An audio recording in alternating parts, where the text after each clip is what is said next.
Hallelujah. Endlule umhlabeleli athi konke kuyaguqa phambi kwakhe kuthi live like everything that is bread has to praise his name. Amen. Konke lokudaliwe konke lokukhona kufanelekile ukuthi bengalivumisa libito lenkosi. Hallelujah. As we are going to pray bazalwane, I just want to share something. Hallelujah.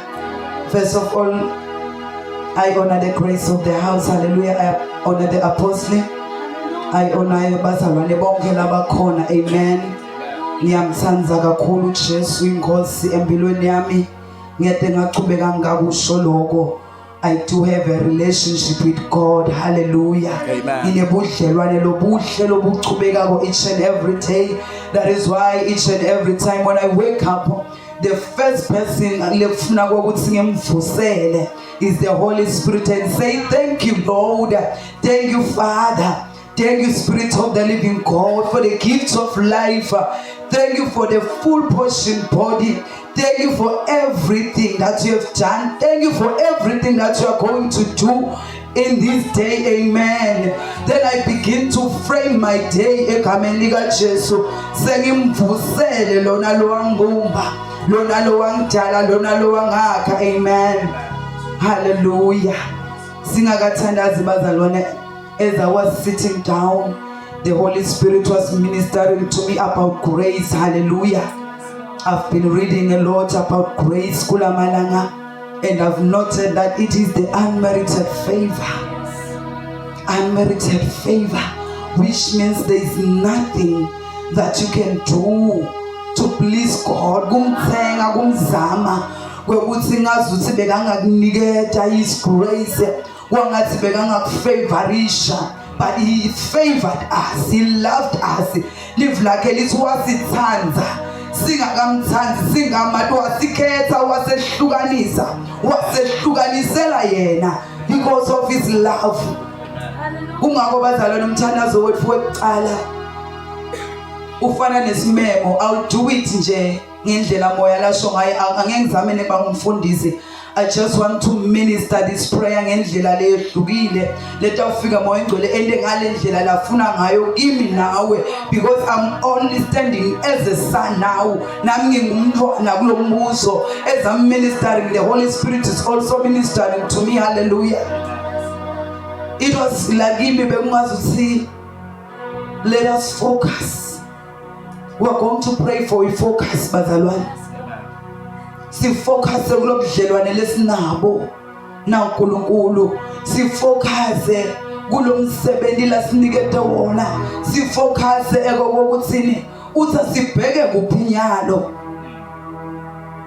Yati focus yakwena ukuthi you can lose what is yours if you are not focused. You can miss your season. You can miss even your breakthrough. There's a lot that you can lose if you are not focused. Amen. We are going to fight against the spirit of confusion, because the spirit of confusion is when it's not God, but it's you. You are confused. You are not focused. Nakati ngulunkulu kokuthi thina lamfundisi spirit sihlangana la. Akukhathe kokuthi wongatrisi bekele point la. Angisho ukuthi uNkulunkulu ufuna simkale with the physical things, but kunetivumelwano lesisuke standile ukuthi ngenkosi by 3 mina nawe sinesivumelwano ukuthi sihlangane emthandazweni. Bese wona usasho nalokuthi yade nkosi angisaphumeleli. Uvela uhlale la uhlethi khona noma ube busy ngalo busy ngabo. Mhlambe nje ngene in contact akangene tinvo letinenge oba disturbed. Weva ngazi uthi no uyathi bekusolo ngicrave nje ice cream yase KFC. Bongayibona ngalenye ilanga, bongayibona ngalesinye isikhathi, but you had to honor lobudlelwane bakho naNkulunkulu. You had to honor le point lenibekile ngalo 3. Asithandazeleni nekhula bazalwane, because this thing ibita kukhula. Wakuthi noma ngabe unamalini ekhikhini, it doesn't have to change your plan with God.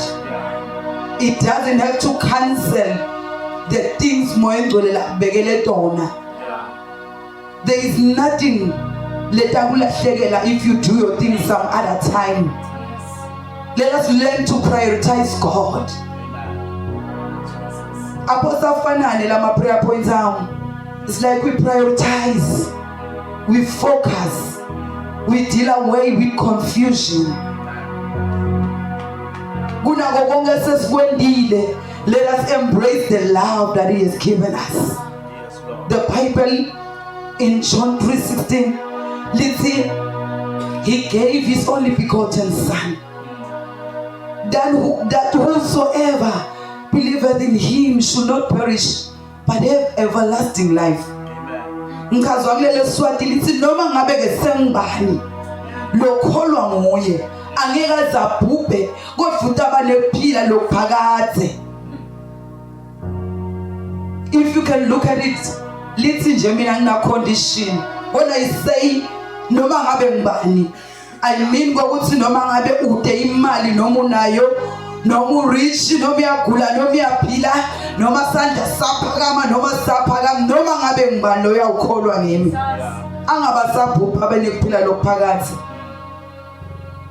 Anganijaki bazalwane, ngiyaxolisa kumfundisi nabe ngidla isikhathi but anganijaki. Ngifuna ingene kahle lento uvula lo mlomo wathi ukuthi uthini uNkulunkulu. Sometimes we don't pray because we don't read even the word of God. We don't know what to say to Him. My Bible says it is the Spirit of God who knows the mind of God. We need to allow God to move in us. We need to open up our spirit first, so that the movement of the Holy Spirit ingakushiyi ingathina ibhekane wena ububhekalena. Lisi asingasakuphutheliswa imimoya le tosa from to and from yabo le hamba ayingasikuputhelisi, but we need to stand still because we know who we are in Christ.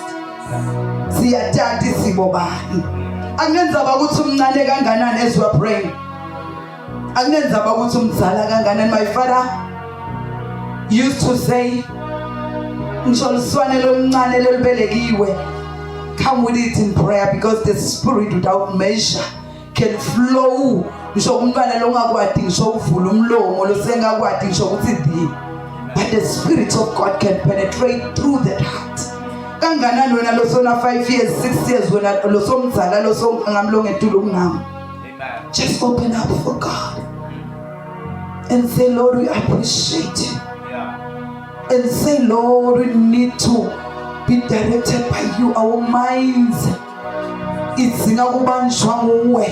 Tinhliziyo tethu ngosingakubanjwa nguwe. Ngishimithi mbaye fimbala ngosasikhona kuyilawula, but singakulawulwa nguwe Nkosi. Kwangathi namuhla nje kuseta ufunda live la uNkulunkulu kwenteke konke. Mhlawumbe uhlala utakile ndlu, my God, my Father. Uhlale ude ngenjwayelo, uhlale sozudayele nethi uhlala kuphi. Ungathi uNkulunkulu beka ngakuvule emehlo.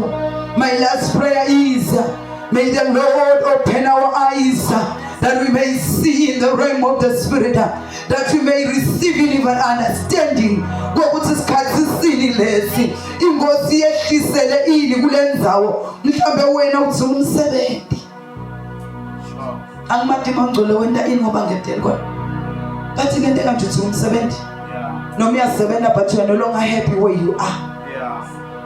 Kungendeka awathi ukuthi na uphuma nje la sontweni uyoshiba ngani noma kuyati but awathi sikusasa kutawendekani. Unale portion nje na lekugcina nje na loyo lidla, you don't know, but ufike la sontweni ube too casual ngokuthi ufike ugoqe etandla ubukele laba busy. Ethi uNkulunkulu semsebentini. The fullness of God is in this place, because my Bible says mina nababe ngiyawehla ngakekhala mphakathi kwenu. Nakekhala lakhe phakathi kwethu, it means we carry him everywhere we are. Kanganani ke sesihlangene singaka sibonkulunkulu sigqwele uNkulunkulu. Ungathi kanjani lesimo sakho uthi intelo mhlabelele simhlabelele nasiphi nasimo siyamlalela. Kwangathi sinamuhle bazalwane sidile kule ndzaba bese singete sajika sifanana. My Bible tells me ukuthi kungena kwenu nekuphuma kwenu akungafanani.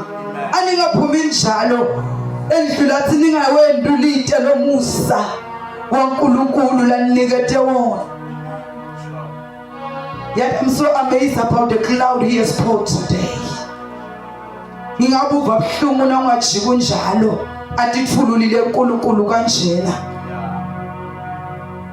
Kwangathi nje uNkulunkulu sangendela mina umusa kuvule akhiphe all the pain that is in your heart. Athile nawe nje akudilive bobonke buhlungu lonabo noma ngabe buhlungu ukuthi Nkosi ngeswele ngide ngisho ekhaya Nkosi nebantwana ngidletina bemcashweni angathi ukuthi ngiqale kuphi ngigcine kuphi Nkosi sengize ngigugile na ibhizinisi bengiyifisa ngisesemusha solo ngide nalekhaya abantu babo bengisolo ngifisa solo ngide Nkosi solo ngiyafunza ngiyafeyila nalasikolweni whatever it is. Umbitile ngosela ngone neqala your ministry. Igizanza wonye. Let us stand up and pray and open up to God. And open up to God and say, Father, you alone are worthy. Yes, Lord. Can you direct our path, O God, as we focus on your work, O God? In the name of Jesus Christ, the Son of the living God, may you open our eyes, oh Father. May you open our minds. May you open our spirits, oh God. In the name of Jesus Christ, the Son of the living God, remove every blindness, oh God, that the enemy has caused us not to see. In the name of Jesus, the Son of the living God, we say, Father, we say, Siafulega mini. We open up for your grace, oh God. We open up for your will, oh my Father. In the name of Jesus Christ, the Son of the living God.